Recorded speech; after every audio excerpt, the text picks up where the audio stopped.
नमस्कार, मैं हूं प्रवीण दुबे। इन दिनों ग्वालियर में बीजेपी नेता ज्योतिरादित्य सिंधिया को लेकर लगाए गए उस पोस्टर के काफी चर्चे हैं, जिसमें पूछा जा रहा है कहां गायब है सिंधिया। लापता सिंधिया के ये पोस्टर बेशक सियासत का हिस्सा हैं, लेकिन सवाल जायज भी हैं कि वाकई बीजेपी में अब कहां है सिंधिया, और एमपी की 24 सीटों के उपचुनाव हो जाने के बाद कहां होंगे सिंधिया। 24 में से ग्वालियर चंबल की 16 सीटें जिताने की नैतिक जिम्मेदारी सिंधिया के कंधों पर है, जिसमें से 14 सीटें तो सीधे तौर पर सिंधिया समर्थक पूर्व विधायकों से जुड़ी हैं। बाकी मध्य मालवा बुंदेलखंड की 5 सीटें अलग। चुनाव के पहले चुनौती यह कि इनमें से कितने पूर्व विधायकों को सिंधिया मंत्री पद की शपथ दिलवा पाते हैं, फिर उन्हें चुनाव मैदान तक पहुंचाने की चुनौती अलग। उम्मीदवार बनाए गए तो इनमें से 80% को जिताना भी है। सिंधिया के लिए बड़ा इम्तिहान बीजेपी के साथ जनता को यह बताना भी है कि वो शिवराज के मुकाबले में जन नेता हैं। भीड़ उनके चेहरे पर भी जुटती है। सिंधिया के ये इस इत्मीनान चुनाव के बाद भी खत्म हो पाएंगे, इम्तिहान माफ कीजिए, चुनाव के बाद भी खत्म हो पाएंगे या नहीं। राजनीतिक कयासों पर चलती है राजनीति, लिहाजा इनकार नहीं किया जा सकता कि सिंधिया समर्थकों की वजह से बीजेपी में अगर बगावत बढ़ती है तो बागी फिर मैदान में आएंगे, और ये बागी चुनाव जीत गए तो तय है कि बीजेपी से भी हाथ मिलाएंगे। यूं भी ग्वालियर चंबल में बागियों का जो रुतबा है वो हमेशा से बहुत अच्छा रहा है। उस सूरत में सिंधिया क्या अपना रुतबा कायम रख पाएंगे? सवाल यह भी है कि बीजेपी वक्त देखकर दूल्हा किसी को भी बनाए, दामाद नहीं बनाती। चौधरी राकेश सिंह, प्रेमचंद गुड्डू, राम लखन सिंह, हरिवल्लभ शुक्ला, फूल सिंह बरैया, बालेंदु शुक्ला, लक्ष्मण सिंह, लंबी फेहरिस्त है ऐसे नामों की जो दूल्हा बन के गए थे और बाराती बनकर कांग्रेस में वापस लौट आए। तो आज 24 सीटों के उपचुनाव पर टिकी सिंधिया की सियासत पर चर्चा करेंगे। पूछेंगे सवाल, क्या अग्निपथ पर चल पड़े सिंधिया? और जवाब तो देना होगा, लेकिन पहले आपको दिखाते हैं एक रिपोर्ट, देखिए।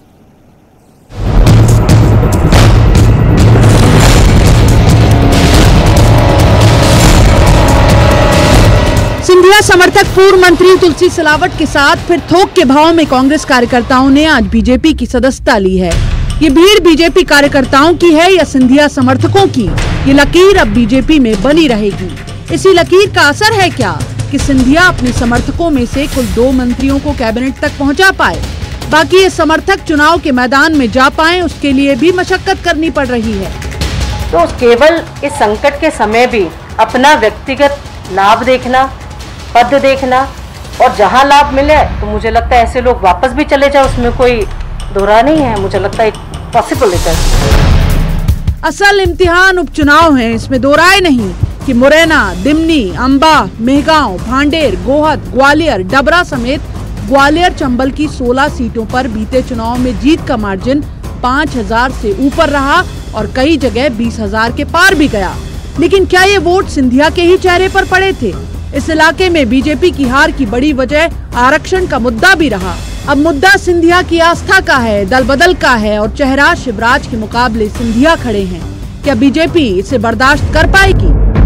चुनाव भारतीय जनता पार्टी लड़ेगी, लेकिन भारतीय जनता पार्टी के साथ साथ में बराबर की हैसियत से सिंधिया जी भी जनता के चहेते होंगे। जनता उनके नाम पर वोट देती आई। उधर भारतीय जनता पार्टी के साथ साथ सिंधिया जी बिल्कुल बड़ा चेहरा है।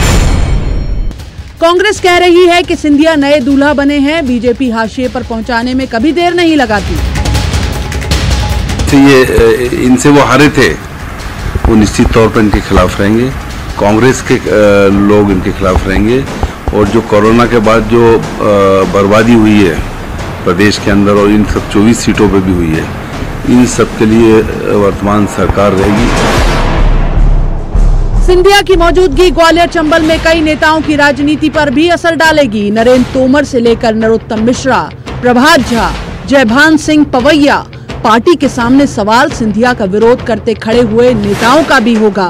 बीजेपी के हुए सिंधिया के लिए आगे हर कदम एक आग का दरिया है और डूब के जाना है।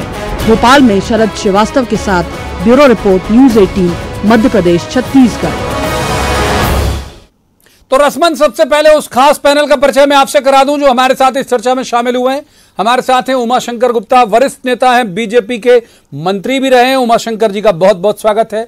दूसरे मेहमान कुणाल चौधरी, एक कांग्रेस के ऊर्जावान विधायक हैं, कुणाल जी का भी स्वागत है। और तीसरे मेहमान मनीष दीक्षित, ये वरिष्ठ पत्रकार हैं, बहुत अच्छे राजनीतिक विश्लेषक भी हैं, मनीष जी का भी स्वागत है। शुरुआत उमाशंकर गुप्ता साहब से कर लेते हैं। गुप्ता साहब, बड़ी चुनौती आपको नहीं लगता कि सिंधिया जी की ही हो गई? अव्वल तो सरकार बनाने में बड़ी भूमिका अदा कर दी उन्होंने, अब बचाने में भी बड़ी भूमिका अदा करनी पड़ेगी उन्हें। देखिए, ज्योतिरादित्य सिंधिया जी अब भारतीय जनता पार्टी के नेता हैं और इसलिए भारतीय जनता पार्टी की चुनौती उनकी चुनौती है, उनकी चुनौती भारतीय जनता पार्टी की चुनौती है। और अब इसलिए 24 सीटों के जो उपचुनाव होंगे, मैं केवल 16 की बात नहीं करता, वो भारतीय जनता पार्टी चुनाव लड़ेगी और उसमें भारतीय जनता पार्टी के सभी नेता, उसमें सिंधिया जी भी हैं, सभी नेता मिलकर, कार्यकर्ता मिलकर ये प्रयास करेंगे कि उन सीटों पर भारतीय जनता पार्टी चुनाव जीते।